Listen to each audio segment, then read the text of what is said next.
On our daughter's wedding day, my husband and I saw our picture taped to the gate with a sign that read, "This pair not allowed." We quietly turned the car around and drove home. 3 hours later, she realized her wedding had ended the exact moment we pulled back into our driveway. Hello, dear listeners. Before I begin telling you this difficult story from my life, I ask that you please support our channel. Subscribe, give us a thumbs up, and tell us in the comments what city you're listening from. It truly means a lot to us. And now, enjoy the story. That morning, I woke up not to the sound of my alarm clock, but to silence. You know that special ringing quiet that comes before a storm or a huge celebration? For me, this day was both. I lay there for a few minutes, staring up at the ceiling of our faded brick apartment, mentally running through the checklist I'd kept in my head for the past 6 months. Not a shopping list, no. This was the score for the most complicated symphony, and I was the conductor, even while remaining backstage. The pheasants. They were supposed to arrive at exactly 6 o'clock in the morning from a private farm in rural Virginia. I personally checked the quality of the birds and personally called the owner to remind him this was for my only daughter. The linen tablecloths, vintage, cream-colored, with delicate French hand embroidery. They were brought out of storage only because of my name. The florals, no tacky roses, just wild meadow flowers paired with rare orchids, exactly the way Camille wanted. Everything was measured to the millimeter, to the second, to the last breath. I got up and walked to the window. The city was just starting to stir, but I could already smell success. I had given 40 years of my life to the restaurant business, 40 years of feeding politicians, celebrities, and billionaires, always remaining the strict woman in a black suit who made sure the soup didn't get cold and the glasses sparkled. And all those years, I put away every single dime, denying myself vacations, a new winter coat, or home repairs, all for this one day. The day my Camille would become a princess. Not like me, a workhorse who always smelled faintly of the kitchen, but a real lady. Earl was already up. He sat on the kitchen chair, fully dressed, sipping tea. His old gray suit was impeccably pressed, and his white shirt was crisp. He looked solemn and a little scared. "Vivian," he asked quietly, without lifting his eyes from his mug, "are you sure we fit in? The Vances, they're, well, you know, blue bloods, even if they're broke." I walked over to my husband and placed my hand on his shoulder. I could feel his muscles tense. "Earl," I said, "stop it. We don't just fit in. We are the parents of the bride, and we paid for this entire reception. Every single fork, every napkin there is our sweat and our effort. The Vances are giving her a name, but we gave her life. Remember that." I put on my best dress, a structured, dark chocolate-colored dress, long and covering my knees. No excesses, just a simple brooch pinned to the lapel of my jacket. We weren't trying to look richer than we were. Our wealth was in something else, in our dignity and in the fact that we had made the impossible possible for our little girl. We went down to our car. Our old, faithful Buick LeSabre looked humble compared to the fleet of luxury cars that must already be rolling into the mansion. But the interior was spotless, and Earl drove so carefully, as if he were transporting a crystal vase. The drive out of the city took about an hour. We barely spoke, each lost in our own thoughts. I remembered negotiating with Frank Delgado, an old friend and the owner of that luxurious historic Hudson Valley mansion by the river. He initially grumbled about being booked solid for 2 years, but when he heard it was my Camille getting married, he just waved his hand. "For you, Vivian, I'd pull the moon out of the sky. Take the hall for Saturday. We'll settle up later, for old time's sake." Camille, of course, told the groom that these were her connections, that she had practically bought the property. I didn't correct her. Let her take pride in it. The result was what mattered. The wrought iron gates of the mansion came into view in the distance. My heart started to beat faster. I expected to see the gates wide open, decorated with flowers, smiling valets, and music drifting from the lawn. I had personally approved the guest arrival scenario, but the gates were closed. Earl slowed down, frowning in confusion. "Vivian, why are they shut? Maybe we're early, or maybe they made a different entrance. No, the entrance is only here, I replied, feeling a chill start to creep inside me. Drive closer. 2 security guards stood at the massive iron gates. They weren't Frank's people. I knew every member of the estate's staff, every guard, every gardener. These 2 were strangers, wearing black uniforms without insignia, their faces stone-cold and impassive. They stood with their feet planted wide apart, as if guarding a military installation rather than a wedding. We pulled up right next to them. Earl shut off the engine. The silence in the car became thick. Taped crudely with duct tape right across the central, elegant iron scrollwork of the gate was a large, laminated, poster-sized printout. I squinted. My vision isn't what it used to be, but I got the gist immediately. It was a photograph. Our photograph. Earl's and mine. The very one I had sent Camille in a text message only a week ago. We were sitting on our porch, tired after weeding the garden, wearing simple t-shirts, laughing over mugs of iced tea. It was a very personal, warm, homey picture that I had sent with the caption, "Love you, sweetheart. Can't wait for Saturday." Now that photo was defaced. Across our smiling faces was a thick, angry red stamp. "This pair not allowed. Security threat. Entry prohibited." The words hit me harder than a slap. The air caught in my throat. I heard Earl gasp convulsively. "Vivian," his voice dropped to a whisper. "What is this? Is it some kind of joke? A contest?" I couldn't answer. I just stared at my smile in the photo, crossed out with a red X. This wasn't just a no. This was a public renunciation. We had been displayed as criminals, as dirty vagrants who shouldn't be let across the threshold of a respectable home. And the most terrifying thing, she had given them the photo. No one else had that shot.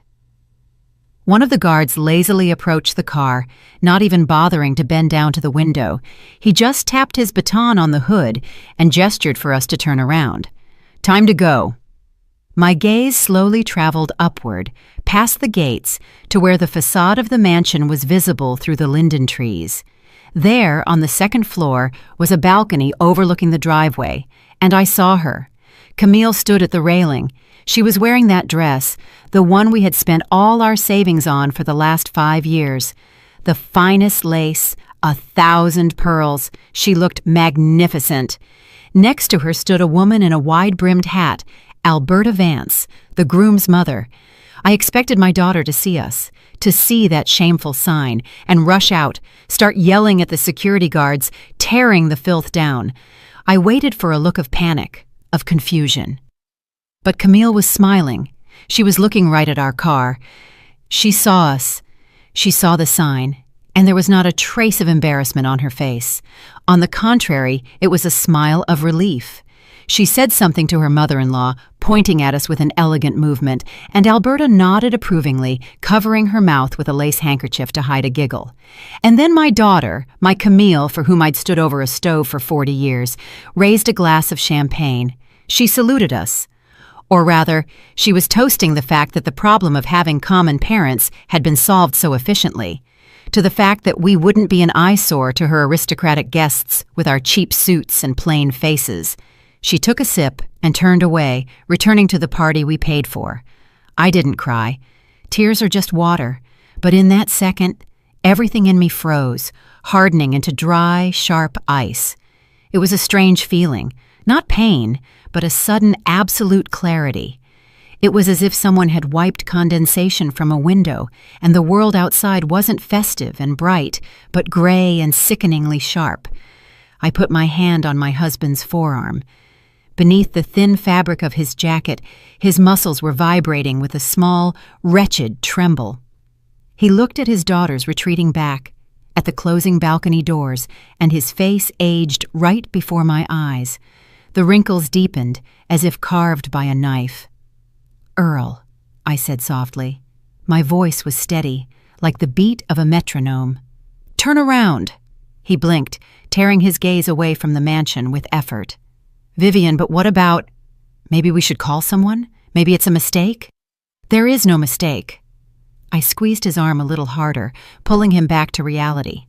We weren't invited. We were put out. Let's go home.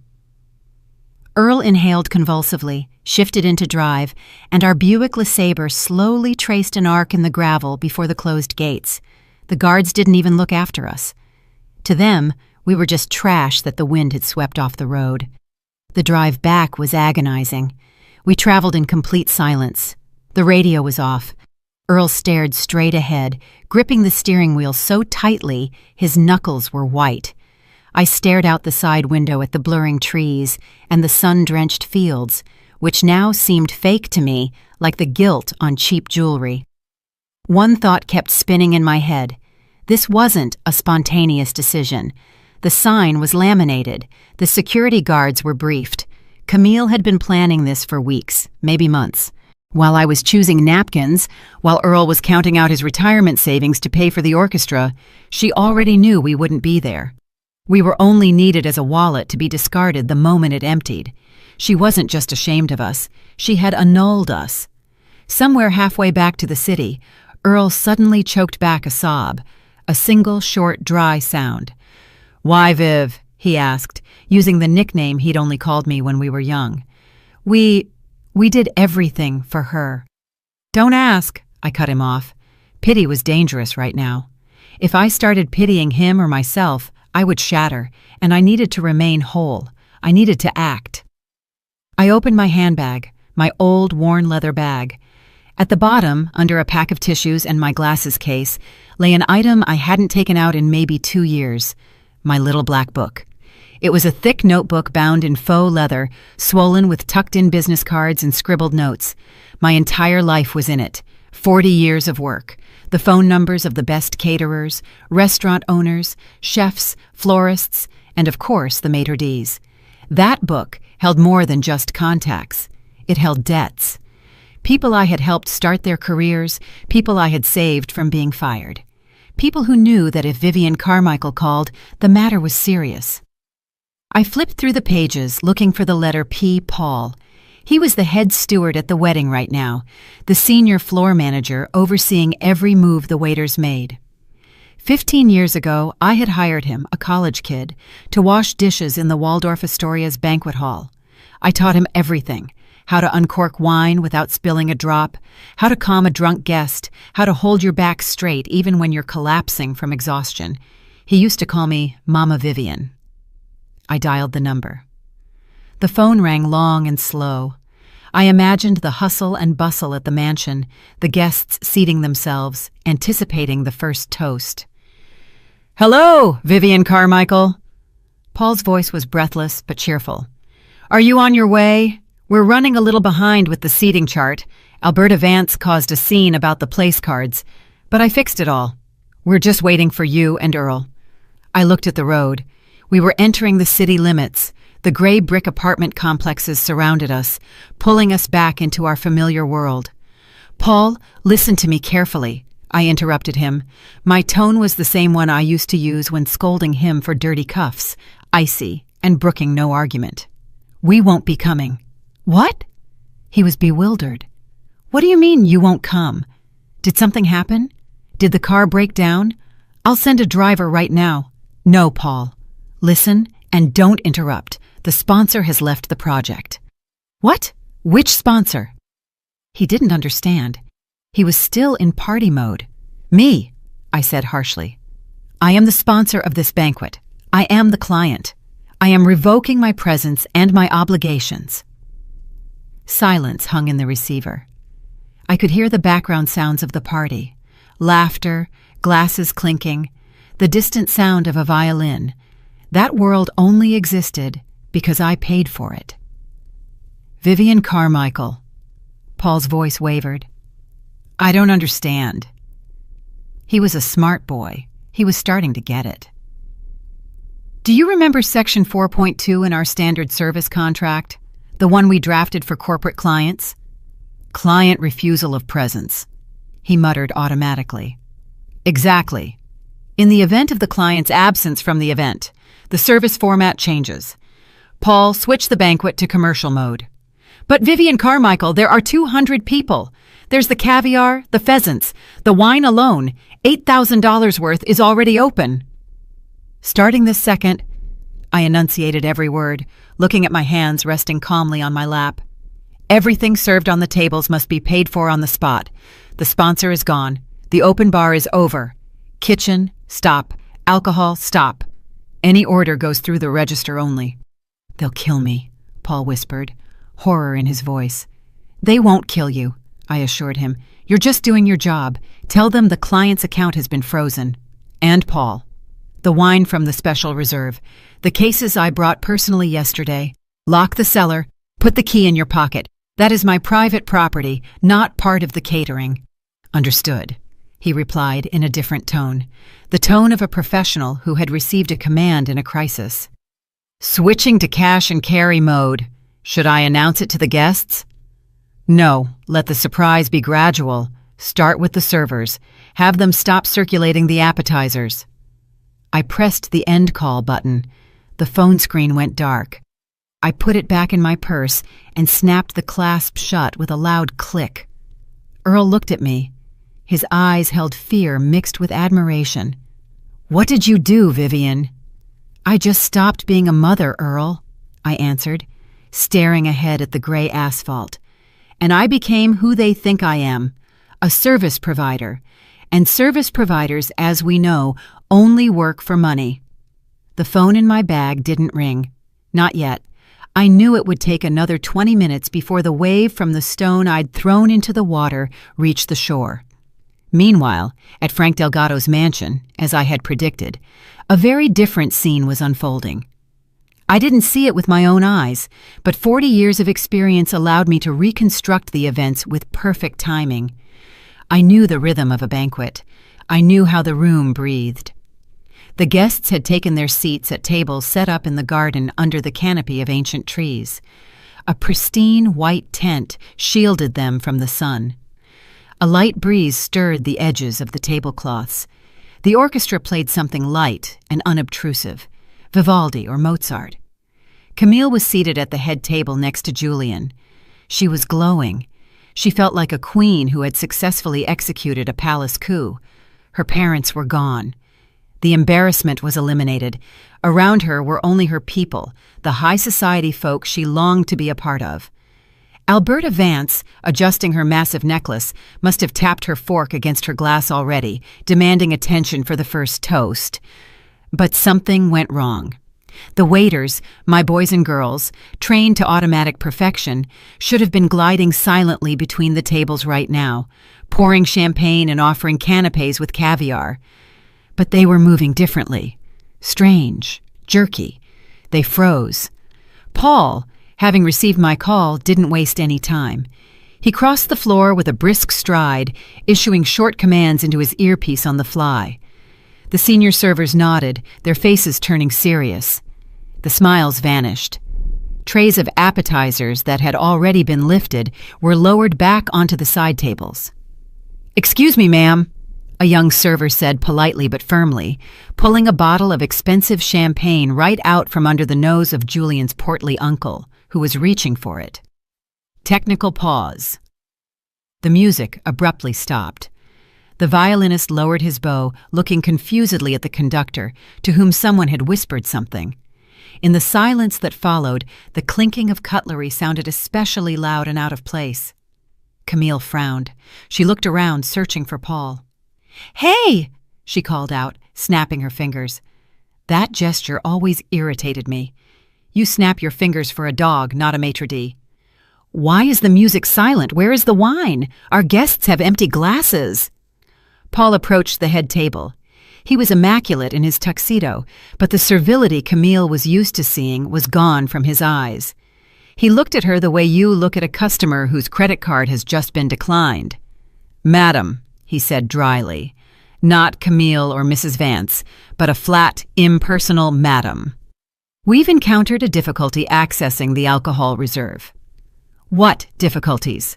Alberta Vance cut in, her nostrils flaring in anger. "You can't open a bottle. It's crystal. We paid for it." "I'm afraid not," Paul replied calmly. "The wine cellar and the premium alcohol are the private property of the event's sponsor. As the sponsor is not on the premises and has not authorized the reserve to be opened, access is sealed. I have the key, but I am not authorized to use it without the owner's direct command." Camille turned pale. The patches of blush on her cheeks turned bright red. "What sponsor? What are you talking about? This is my wedding. I'm the hostess. Pour the wine immediately." "Your wedding is unquestionable, madam," Paul agreed, a barely perceptible hint of irony in his voice. "But the service contract was not signed by you, and the premium items were not paid for by you." The crowd started whispering. Guests began looking at each other. Someone nervously chuckled. Julian, the groom, sat with his head hunched between his shoulders, fidgeting with his napkin. He looked like he wanted to disappear. "This is outrageous!" Alberta Vance shrieked. She stood up, knocking over her chair. "I will complain. I will ruin your company. We demand service. We are hungry after all. Where is the first course? Where are the pheasants?" Paul didn't even blink. He took a thin sheet of paper and a pen from the folder he held under his arm. "The kitchen is ready to continue working," he said, extending the sheet to the mother-in-law. "But due to the lack of payment confirmation from the main client, we have switched to a direct payment system." Alberta Vance snatched the paper. Her eyes widened. "What is this?" "This is the invoice for the first hour of site rental and the service fee for the aperitifs," Paul explained loudly so the nearest tables could hear. "Since the account holder has left the premises, according to the force majeure clause of the contract, payment is transferred to the organizers present, that is, to you. The amount due is $4,000. Payment is required now, please. Card or cash?" The silence in the garden became absolute. Even the birds seemed to stop singing. $4,000 for 1 hour. And this was only the beginning. Camille jumped up, gasping for air like a fish thrown onto the bank. "You're lying!" she screamed, her voice cracking. "Mom paid for everything, everything. You're just trying to extort money. I'll call the police." "Call them," Paul shrugged indifferently. "But first, I'd recommend calling your mother, if she takes the phone. Until the invoice is paid, service is suspended. Servers, exit the hall." At his signal, as if by magic, the entire staff, 30 people in white gloves, simultaneously turned and headed for the exit of the tent. They left silently, with dignity, leaving the guests alone with empty plates and locked bottles. It was a terrifying sight for high society, to be left without servants, without food, left alone with their own helplessness. I imagined Alberta Vance's face at that moment. She was looking at the bill as if it were a death sentence. Her hands were shaking. She glanced at her son, Julian, seeking support, but he only lowered his head further. In our car, which was just pulling up to our building, Earl suddenly broke the silence. "They're going to start calling now, Viv. What are we going to say?" I looked at my phone screen. The first call. Daughter. The photo of a laughing Camille on the screensaver.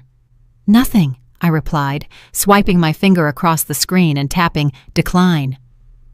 "We won't say anything. Today is our day off." I powered the phone completely down. The screen went dark, reflecting my calm, tired face. We were almost home, but I knew the real storm was still ahead. After all, I had only tugged on one thread, and I still held the entire spool in my hands. The key turned in the lock with a soft click, letting us back into the silence of our apartment.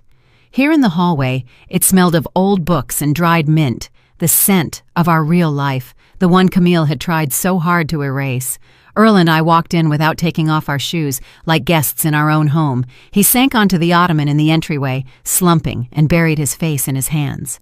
His shoulders began to shake again, but this time, silently. "Viv," his voice was muffled beneath his palms. Were we too cruel? Maybe we should have just left and that was it. Left them the food. There are people there, guests. I took off my jacket and carefully hung it on a hanger. My movements were slow, automatic. "Cruel?" I repeated, walking into the kitchen and putting the kettle on the stove. "Earl, cruel is taping your parents' picture to a gate with security threat written over it.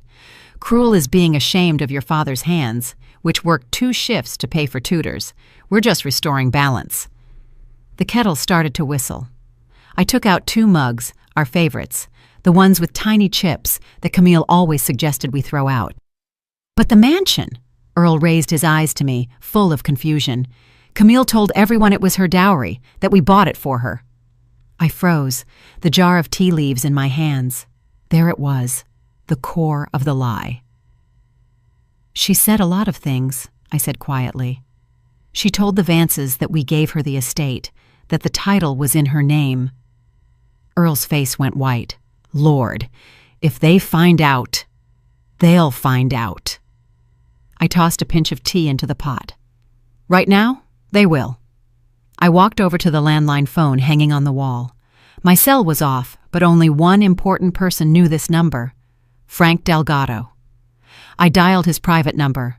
The rings were short and sharp. Yeah! A familiar bass voice snapped into the receiver. Frank was not in a good mood. The news from Paul must have reached him already. Frank, it's Vivian. A pause hung on the other end. Then Frank's voice softened, but a hidden fury still boiled beneath it. Vivian, Paul called me. He told me you shut down the banquet. He told me about the sign. Yes, I simply answered. Damn it, Viv. The word was crude, but it carried so much sympathy that my eyes stung. I would have thrown them out myself if I'd known. Vivian, you know. I thought it was your whim, that you decided not to show up so you wouldn't embarrass them. I know, Frank, I don't blame you. But now, listen to me. Go ahead. Camille told the Vances that the mansion is her property, my wedding gift, my mansion. A sound like a growl came through the phone. She what? She said it was her house, my family's home? Yes, and right now they're there, convinced they're on their own land. Oh, that brat! Frank coughed in outrage. Vivian, do you know what that means? I do. I looked out the window at the gray courtyard. The rental contract was in my name. It includes a clause about the presence of an authorized representative. I am not there. Therefore, the contract is invalid. Frank finished for me. His voice was turning to steel. The insurance is void. Any damage, any injury, that's my personal liability, and I have 200 drunk clowns on the property. No, Vivian, this won't stand. This isn't a wedding anymore. This is criminal trespassing on private property. Do what you have to do, Frank. The protocol is the protocol. I'm coming out there, he barked shortly, and I'm bringing the dogs. He hung up. I slowly set the receiver back down on the cradle. At that moment, chaos reigned at Frank Delgado's estate. Guests, abandoned by the servers, were starting to rummage through the tables for food themselves. Alberta Vance, red with anger, was screaming at a terrified Julian, demanding he deal with these commoners. Camille was sobbing, smearing her mascara, trying to call anyone, but the signal naturally was poor. The thick walls of the old mansion blocked the reception. Suddenly the lights went out. It was instantaneous. The huge crystal chandeliers in the tent, the strings of lights wrapped around the trees, the powerful floodlights illuminating the mansion's facade. Everything went dark at once. The music, which was still playing from someone's portable speaker, choked. Darkness fell. Only the moon and the dim screens of cell phones lit up the fear-twisted faces of the guests. "What is happening?" shrieked some aunt in a feathered hat. "Are we in a cave?" Then the fountain stopped. The sound of water, which had created a pleasant background noise, vanished, replaced by an ominous silence in which only the heavy breathing of 200 people could be heard. And then they heard the barking. Deep, guttural, rolling barks from 2 massive Dobermans. Out of the darkness of the park, cutting through the gloom with a powerful flashlight beam, walked Frank Delgado. He wasn't in a suit. He was wearing an old camouflage jacket and heavy boots. On leashes, he held the 2 dogs, each the size of a small calf. The crowd recoiled. Women screamed. Men who had been pretending to be brave a minute ago backed away, knocking over chairs. Frank stopped in the center of the grounds, shining his flashlight beam onto the newlyweds' table. Camille squeezed her eyes shut against the bright light. "Who's in charge?" Frank roared. His voice, without a microphone, cut through the noise of the crowd. Julian tried to stand, but his legs wouldn't hold him. Alberta Vance, shielding herself with her son, yelled, "What do you think you're doing? This is private property.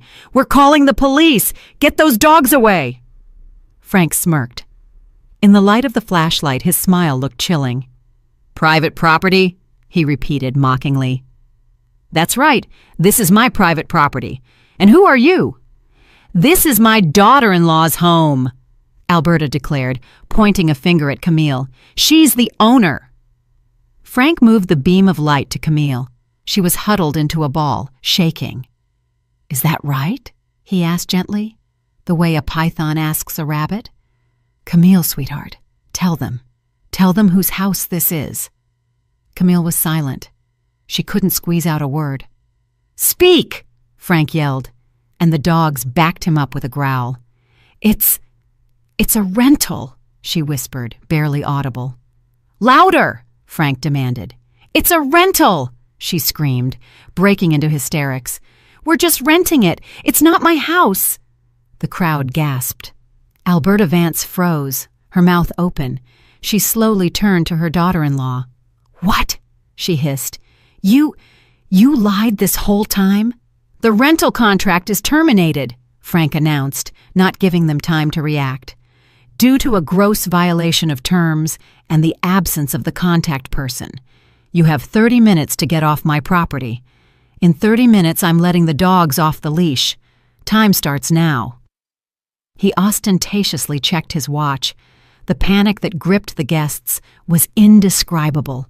People grabbed their purses, shoved each other, ran toward their cars, shining their phones at the ground. The aristocrats forgot their manners. They pushed each other in the narrow path, swearing and cursing the wedding, the groom, and the bride. In the chaos, Julian grabbed Camille by the arm, not gently, like a lover, but painfully enough to bruise. "You lied?" he yelled in her face, spitting. "You said the house was yours, that your parents have millions." I wanted it to be better," Camille cried. "I thought Mom would pay. She always pays." "Idiot!" Julian shoved her so hard she fell onto the grass, staining her precious dress. "We can't pay, don't you get it? We don't have any money, not a single penny. We are broke." Camille looked up at him with tear-filled eyes. "Broke? But Mama Alberta talked about a French estate, about stocks." Julian laughed hysterically, glancing at the fleeing guests. "The estate? Sold 5 years ago. The stocks? Worthless. We owe the bank so much you couldn't pay it off in your lifetime. We only married you for your parents' money? We thought they would save us." The words hung in the air, heavy as a tombstone. Camille sat on the ground, in the dirt, in the dark, under the barking of the dogs, and looked at the man she had called her husband half an hour ago. Her fairy tale didn't just end, it turned into a horror movie, and the most terrifying thing was that there was no one coming to save her. Mom wouldn't come. Mom had turned off her phone. Julian's words still rang in the air, mixing with Frank's dogs barking. "We only married you for your parents' money." Camille sat on the grass, not attempting to get up. The mud had already soaked into the hem of her dress, turning the delicate embroidery into a gray mess. But she didn't notice. She looked at her husband, pale, twitchy, his face contorted with malice, and saw him for the first time. Not a prince from an old family, but a cornered, pathetic gambler whose bet hadn't paid off. "What did you say?" she whispered. Her lips barely moved. "Are you deaf?" Alberta Vance shrieked, looming over her like a vulture. Her hat had slipped to the side, giving her a crazed look. "We're ruined! Your father, that cook? We thought he had a chain of restaurants. You said he was the king of banquets. We were counting on your dowry to pay off Julian's debts. And now what? We're being kicked out like dogs. And that bill, who's going to pay?" Camille tried to stand, leaning her hand on the ground. "But you're the Vances, the family crest, the history." "You can't eat history," Julian roared. He grabbed an unfinished bottle of wine from the table, which someone had left in their haste, and took a greedy swig right from the neck. A red stream ran down his chin onto his pristine white shirt. "My father lost everything gambling 10 years ago. We live on credit. We mortgaged the condo to buy me this suit and this ring. We thought your parents were a gold mine. Silent, hard-working suckers who would give everything for their daughter's happiness." He hurled the bottle into the bushes. The sound of breaking glass made Camille flinch. "And you?" Julian jabbed his finger at her. "You turned out to be just as worthless as us. A pauper, a liar. My mansion, my catering. Ugh!" Almost no one was left around them. The last guests, stumbling in the darkness, were running toward the gates, where their cars were creating a gigantic traffic jam. No one wanted to witness the shame. No one wanted to pay the bills. The fairy tale of the rich heiress and the noble aristocrat had burst, splattering mud on everyone nearby. Frank Delgado stood slightly apart, arms crossed. The dogs at his feet had quieted, sensing that the threat had passed. Only human rot remained. He didn't intervene. He gave them time to destroy each other. "You have 10 minutes left," he said loudly, looking at his watch. "Then I'm locking the gates. Anyone who doesn't make it is sleeping in the woods." Alberta Vance grabbed her son's arm. "Julian, let's go. We have to leave. We still have to deal with the bank." "And her?" Julian gestured to Camille, who was still sitting on the ground, hugging her knees. "Let her rot here," the mother-in-law threw over her shoulder. "She lied to us. She ruined our lives." They turned and walked quickly toward the exit, without a single backward glance. Camille was left alone, in the dark, in the dirt, in a silence broken only by the sound of receding cars. She slowly got up. Her legs were shaking. The dress, heavy with mud and tears, weighed her down. She looked around, empty tables, overturned chairs, broken glasses, the ruins of her ambition. And suddenly, she understood. My parents, they knew. Mom knew. She snatched up her phone. Her trembling fingers dialed the number. "The subscriber you are trying to reach is temporarily unavailable." She screamed. It was a scream not of pain, but of rage. She hurled the phone onto the grass, then immediately grabbed it again. She had to get to them. She had to make them fix everything. Mom always fixed everything. Mom always found a way out. Mom couldn't leave her like this. She ran toward the exit, barefoot on the gravel, having lost her high heels in the scramble, not feeling the pain. She burst through the gates and saw a taxi dropping off a late arrival. A photographer, apparently, who was just showing up now. "Stop!" she screamed, throwing herself toward the car. "Take me to the city! Immediately!" The driver looked nervously at the disheveled woman in the dirty wedding dress. "I'll pay!" she cried hysterically, yanking the door handle. "Double fare! Triple! Just get me out of here!" She gave the address, our address. While Camille sped toward the city, Earl and I sat in our kitchen. The kettle had long since gone cold, but we hadn't touched our mugs. Earl was looking out the dark window. "Viv," he said softly, "you know Julian. He's a gambler. I overheard his father mention debts at the engagement party, but I thought, business is business, credit is credit." I nodded. "I heard it too. But I didn't just hear it, Earl. I checked." He looked at me in surprise. "You checked?" "Of course. The first time Camille brought him around, I called a friend of mine at the bank, the one whose son's wedding I organized last year. I asked her to run a background check on the Vance name." "And?" "Blacklisted." I sighed. "Their credit history is ruined. Assets seized. They are bankrupt, Earl. Officially bankrupt. They were looking for a life raft and found our daughter. And you kept silent." There was not resentment in my husband's voice, but astonishment at my composure. I tried to tell her. "Remember a month ago when I brought up the prenuptial agreement about checking their assets?" Earl looked down. "She said you were meddling, that you were jealous of her happiness and the nobility of her fiancé." "Exactly." She didn't want to hear it. She was blinded by the luster of their name and her fantasies. If I had shown her the documents, she would have accused me of forging them. She had to see it herself. "See them eat each other alive," Earl concluded. "Yes, it's a cruel lesson, but it's the only one she'll ever learn." The doorbell rang. The sound was sharp, demanding, prolonged. Someone was leaning on the button and not letting go. We exchanged glances.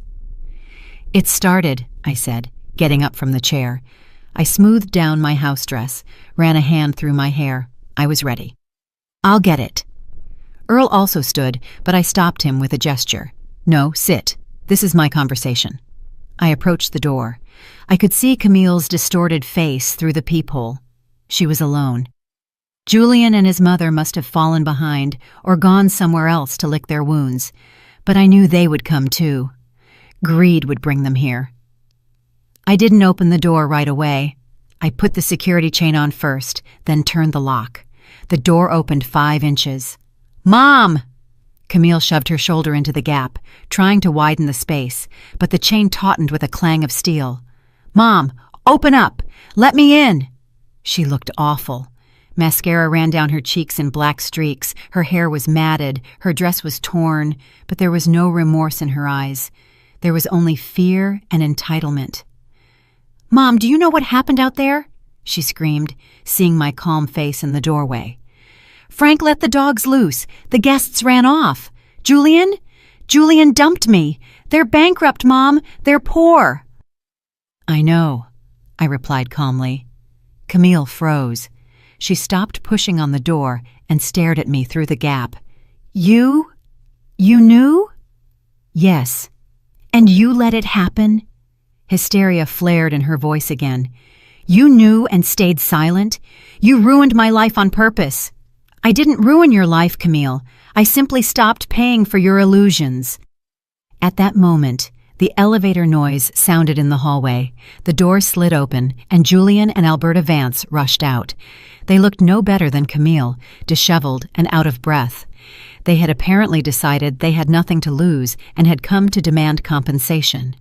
"There they are!" Alberta shrieked, seeing me in the doorway. "The fraudsters, open up! We demand an explanation! We demand our money! You humiliated us!" Julian rushed to the door and tried to yank the handle, but the chain held firm. "You owe us!" he screamed. "You promised a dowry! Where is the money? Where is the mansion? We'll sue you for fraud!" I looked at this circus of freaks. My daughter, my son-in-law, his mother. 3 greedy mouths that had been ready to tear each other's throats out, now united against a common enemy. "Leave," I said quietly, but loud enough for them to fall silent. "There is nothing here for you." "We won't leave!" Camille squealed. "Mom, let me come home. I feel sick. I'm pregnant." Silence fell in the hallway. Julian froze with his mouth open. Alberta squinted. "Pregnant?" Earl whispered, coming up behind me and placing his hand on my shoulder. "Is it true?" "Yes!" Camille nodded frantically, grasping at the last straw. "Yes, Dad. You're going to have a grandson. You can't kick your pregnant daughter into the street. Julian, tell them." Julian, instantly reoriented, nodded. Yes, it's the heir. You are obligated to secure his future. Stress is dangerous for the baby. Open the door, now." I looked at my daughter. In her eyes was the hope that this lie would work, that the sacred word grandson would melt our hearts and we would open our wallets again. I gave a sad smile. "Wait here," I said, and closed the door in their faces. "Vivian, what are you doing?" Earl whispered. "Is she telling the truth?" "No, Earl." I walked into the room to my desk. "She's not pregnant, and I'll prove it to them right now." I opened the document drawer. On top lay an envelope from a private clinic. It had arrived 3 days ago at our address because Camille was still officially registered here and had used this address for correspondence on her form. She'd simply forgotten to pick it up in the scramble of wedding preparations. I took the envelope, returned to the door, and opened it again on the chain. The trio was still there, awaiting their triumph. "Here," I pushed the envelope through the gap. "Read this, sweetheart. It came for you on Tuesday." Camille snatched the envelope and tore it open. Her eyes scanned the lines. Her face turned ashen. "What does it say?" Alberta asked impatiently, snatching the paper from her daughter-in-law's hands. She read aloud, with emphasis. "Dear Camille, A reminder of your required follow-up appointment regarding the installation of a long-term contraceptive implant. Effective period, 3 years. Installation date, 1 month ago. Alberta slowly raised her eyes to Camille. An implant? A month ago? Julian backed away from his wife as if she were infected. You got an IUD? But we were trying. You said you wanted children. It's a mistake, Camille stammered, but the lie was written across her face in enormous letters. There is no mistake, I said from behind the door. You are not pregnant, Camille, and you never planned to be. You just wanted to secure your position in their family and stall for time. You little tramp, Alberta roared and swung her purse at Camille. I slammed the door shut, cutting off their screams. The lock clicked. This time it clicked shut. Forever. The screams outside the door didn't stop, but now the tone had changed. If before it was a unified chorus of demands directed at us, now that chorus disintegrated into a high-pitched solo of mutual accusations. I could hear Alberta cursing the barren liar, Julian whining something about lost time, and Camille, choking on her tears, trying to justify herself. But her voice was drowning in their hatred. I leaned my back against the cool metal door and closed my eyes. Earl stood beside me, pale, his fists clenched. An implant, he whispered, shaking his head. She even lied to us about grandchildren. Viv, remember last week when she was choosing names? If it's a boy, we'll name him after Grandpa. It was part of the performance, Earl, so we wouldn't shut off the money supply before the wedding. Suddenly, something heavy hit the door. A kick, probably. Open up! Julian roared. His voice cracked. We're not done! You think you got rid of us with a piece of paper? You owe us compensation for moral damage, for fraud. Yes, Alberta chimed in. We'll sue. We'll take everything you own, the apartment, the summer cottage, everything. You're scammers. You gave us a defective product. I opened my eyes. There was no fear inside me, only fatigue and the desire to put down the final period. They wouldn't leave until they were convinced there was nothing left to take. They were like jackals. As long as they saw a scrap of meat, they would gnaw. I needed to show them the bone was clean. Step back, Earl, I said, unhooking the chain. You're going to let them in? He asked, frightened. No, I'm going out to them. I flung the door wide open. They froze. Julian with his leg raised for a kick, Alberta's face distorted with malice, Camille smearing mascara on her cheeks. Seeing my calm confidence, they were momentarily stunned. I stood on the threshold of my home in my simple house dress, yet I felt like I was in control. You want money? I asked softly. We want justice! Alberta shrieked, trying to squeeze past me into the apartment, but I blocked her path with my hand. The gesture was light, but authoritative. Stop, I said. You won't enter this apartment again, ever. The conversation will be here. Justice?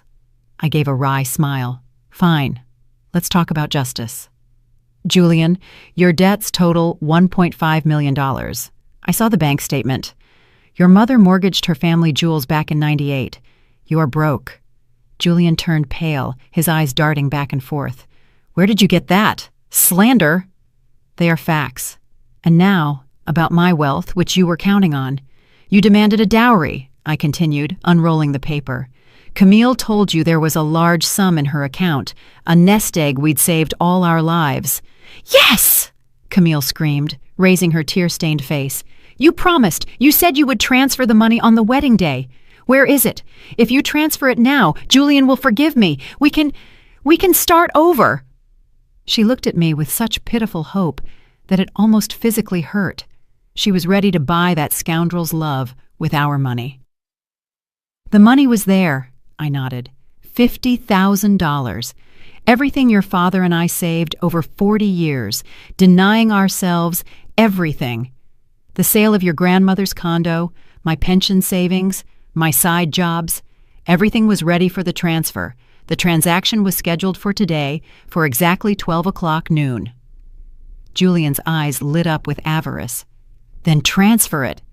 What are you waiting for? It's our money, the family capital. It was there, I repeated, emphasizing the past tense. "The key word is was." I held out the receipt to them. "Look at the time," I said.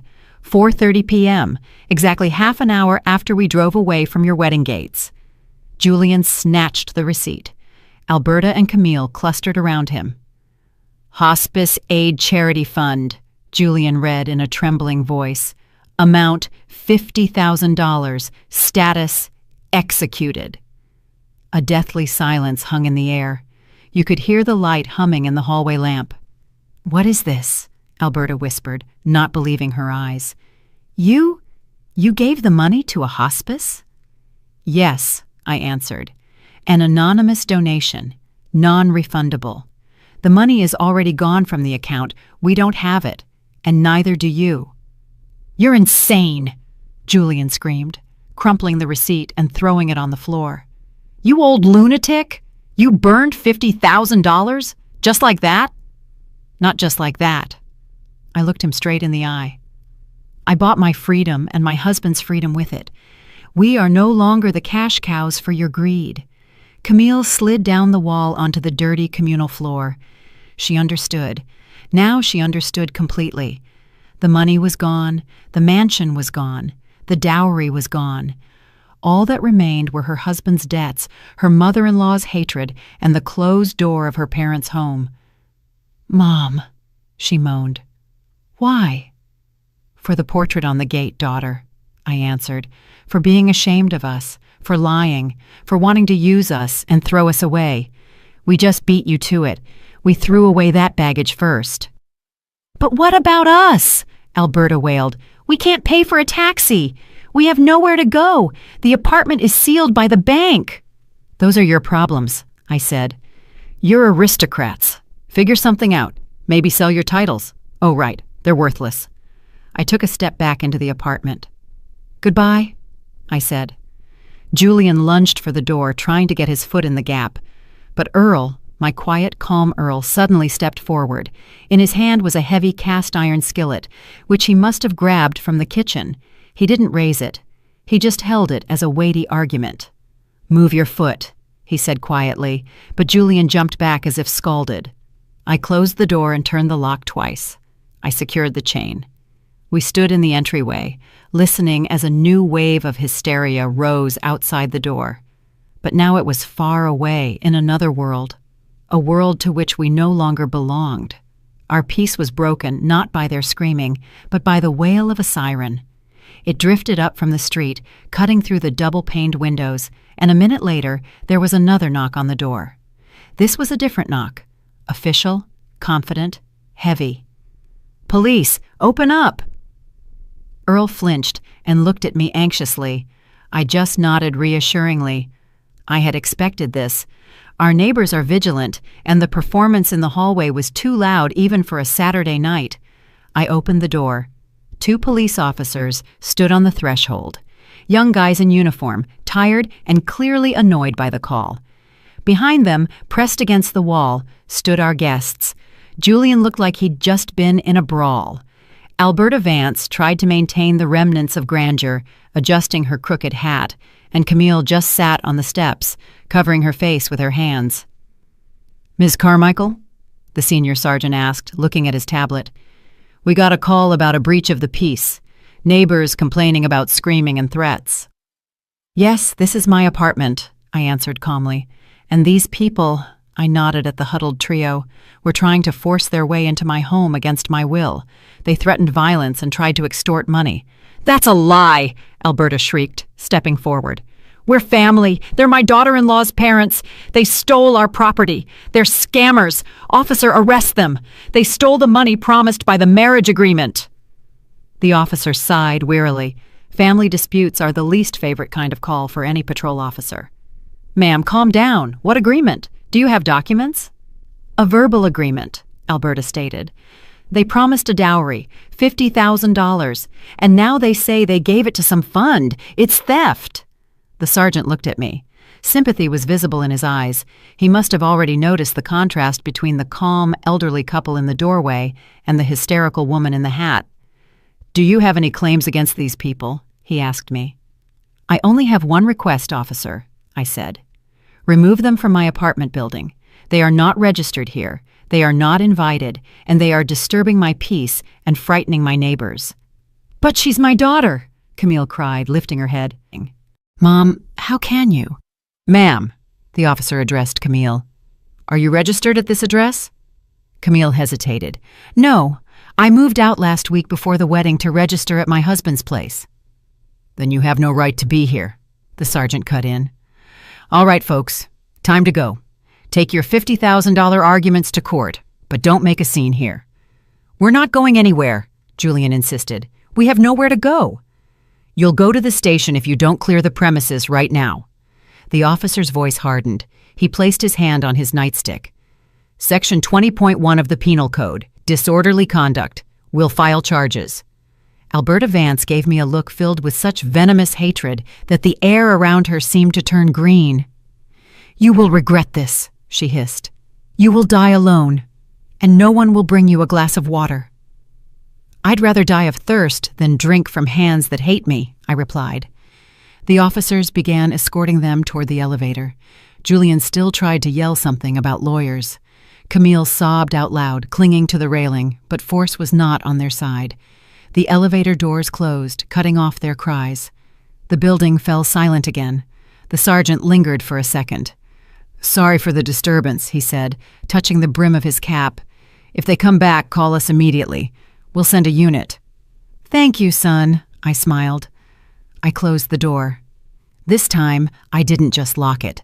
I closed a chapter of my life. We returned to the kitchen. Earl sat down at the table and looked at the clock. "Almost 5 o'clock in the afternoon," he said aimlessly, "and we haven't eaten lunch." "And we won't," I replied, walking to the refrigerator. "We have more important things to do." "What things?" he asked, surprised. "Court? Lawyers?" "No, Earl. Travel." I took a bottle of vodka out of the freezer, the one Earl kept for a rainy day. But today wasn't a rainy day. Today was a day of liberation. I poured 2 shots. "Drink," I commanded, "to a new life." Earl drank it, choked, and wiped his mouth with his sleeve. "Viv, what are you talking about? What trip? We don't have money. You just said the hospice fund." I smiled slyly. I walked over to the desk where the folder with the wedding documents lay. The one I had shown Julian, but not completely. I hadn't lied to them, Earl. The $50,000 really did go to the fund. That was our burial money, our safety net, the one they wanted so badly. But I hadn't told them about something else. I pulled another sheet of paper from the folder. It was a bill of sale. "What is this?" Earl put on his glasses. "Remember the garage? The brick one downtown your father left you? The one we've been renting out as a storage unit for the past 10 years? Yeah. I sold it yesterday." Earl's eyes widened. "Sold it? Why?" "Because we don't need it. And we need the money, but not for Camille, and not for the fund." I laid a glossy brochure I'd been hiding in the same folder in front of him. The cover showed a luxurious train speeding through a snowy wilderness and an inscription in gold letters. "The Coast-to-Coast Dreamliner. New York to San Francisco. Luxury class." Earl took off his glasses. His hands were shaking. "Viv, that's your dream. You've wanted to do that since we were young." "Our dream, Earl. Remember when we watched that show about the Pacific Coast? How you wanted to see the ocean, but that's crazy expensive." "The garage," I cut him off. "It cost exactly as much as 2 first-class sleeper tickets with full board and excursions.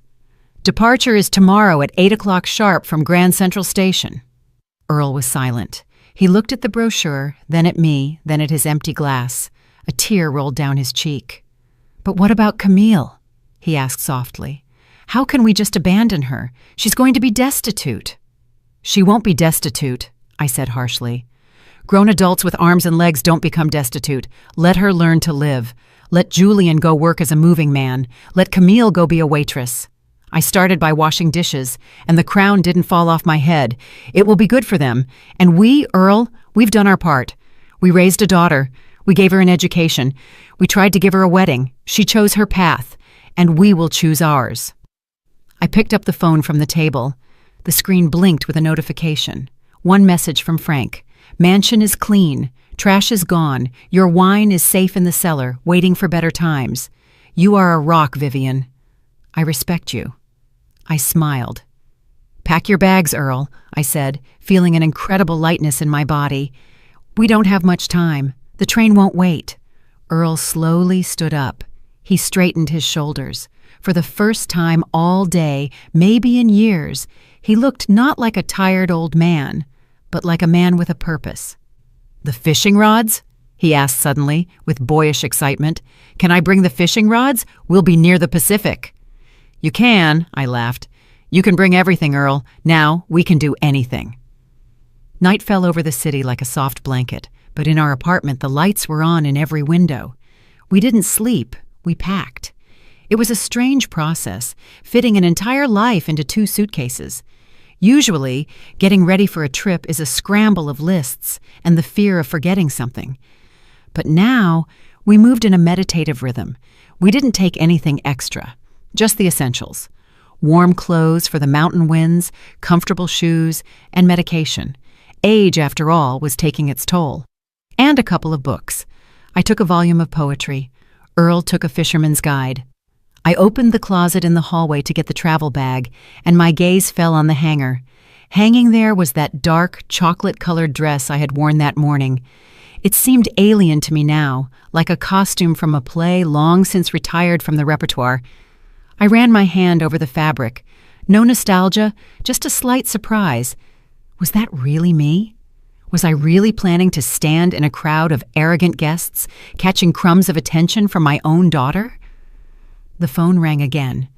This time, it wasn't Frank or Camille. The number was unfamiliar. Hello? I held the phone to my shoulder, folding a sweater. Vivian Carmichael? The voice was young, female, and uncertain. It's Lena, the administrator from the hospice. I'm sorry to call so late. We just saw the deposit for $50,000. It's a mistake. I paused. No, Lena, I said softly. It's not a mistake. It's a gift. The young woman started to cry. I could hear her sniffing. You have no idea. Our roof was leaking in the 3rd wing. We didn't know how we were going to pay for pain medication next month. You saved us. Can we write about you? Can we put up a plaque? No, I said firmly. No plaques, no names. Just write, from parents who love. That's enough. Thank you. Thank you so much. I hung up. A warmth spread through my soul. Not the scorching pride I felt while organizing the wedding, but a quiet, steady warmth, like that of a wood stove on a winter day. This money didn't go toward caviar for people who despised us. It went toward silencing someone else's pain. This was right. Earl came out of the bedroom. He was already changed into his traveling clothes, comfortable corduroy pants and a flannel shirt. In his hands, he held the fishing rods in their case. Ready? I asked. Ready, he nodded. Viv, what about the picture? The one from the gate? I froze. I had completely forgotten about it. As we drove away from the mansion, obeying some impulse, I had asked Earl to stop, gotten out, and ripped that damned sheet off the gate, crumpled it, and thrown it into the back seat. Then at home, I had mechanically carried it into the apartment with my purse. Where is it? I asked. In the trash can, Earl replied. I put it there when you were talking to the police, but maybe we should keep it for memory, as a lesson? I walked into the kitchen and opened the cabinet door under the sink. On top of the potato peels lay that wad of glossy paper. The red letters, "This pair not allowed," showed through the creases. I looked at it for a minute, remembering that moment at the gate, the cold in my chest, Camille's laugh on the balcony. No, I said, slamming the door shut. We don't take trash into a new life. Let it rot here. That's the past, Earl. We're going to the future. We left the apartment at 5 o'clock in the morning. The city was empty and clean. A taxi was already waiting outside the building. The driver, an elderly man with kind eyes, silently loaded our suitcases. As we pulled away, I didn't look back at the windows. I knew it was dark there. I knew the apartment keys were with the concierge, along with a note for the realtor. Rent out long-term, transfer the money to the card. We wouldn't be coming back here soon. Maybe never. The station greeted us with the smell of coffee and diesel, the scent of travel. Our train, huge and gleaming, stood on track 1. The conductor in her starched uniform smiled as she checked our tickets. "Carmichael's, welcome aboard. Your cabin is ready. Tea or coffee right away?" "Tea," Earl said. "With lemon and in a proper glass holder, please. The real thing." We stepped into the compartment. It was luxurious. Velvet seats, a carpet runner, a small table with a lamp under a green shade. Outside the window, dawn was breaking. The train pulled out. Gently, almost imperceptibly, the platform slid backward.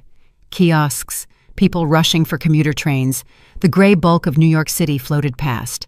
I took out my phone. The final act. I opened my contacts. Camille, Julian, Alberta. I selected all of them, pressed block, then went into settings and chose change number. I had removed the old SIM card in the taxi and thrown it into the trash bin at the station entrance. A new card, bought yesterday, was already in the slot. No one would find us. No one would call asking for money. No one would accuse us of being cold-hearted. We had disappeared. Earl sat across from me, looking out the window. The train picked up speed. The city ended, giving way to forests and fields. "Viv," he said, not turning his head. "You know, we're free." "Yes, Earl. And you know what I regret?" He turned to me. There were tears in his eyes, but his face was lit up with a smile. "What? That we didn't see that sign 10 years earlier?" I laughed, easily, brightly, like I did when I was young. "Better late than never. Pour the tea, old man. San Francisco is waiting." The train sped west, carrying us away from fake weddings, ungrateful children, and debts we didn't owe. Ahead were thousands of miles of forests, great rivers, mountains, and the Pacific Ocean. Ahead was the life we deserved. And this time, there was a completely different sign hanging on the gates of that life. "Welcome, entry only for the happy." That's the story, my dear listeners, a story about how a parent's love is boundless, but even it has a limit of self-respect. And sometimes, to find happiness, you just have to close the door to the past and get on a train headed for a dream. Thank you for being with me and listening to the end. If this story touched you, please support the channel. Subscribe, like, and write in the comments how you would have acted if you were Vivian and Earl. Could you have forgiven a daughter like that? I'm very interested in your opinion. And if you want to hear another true life story full of unexpected twists, click the button that just appeared on your screen. Until next time.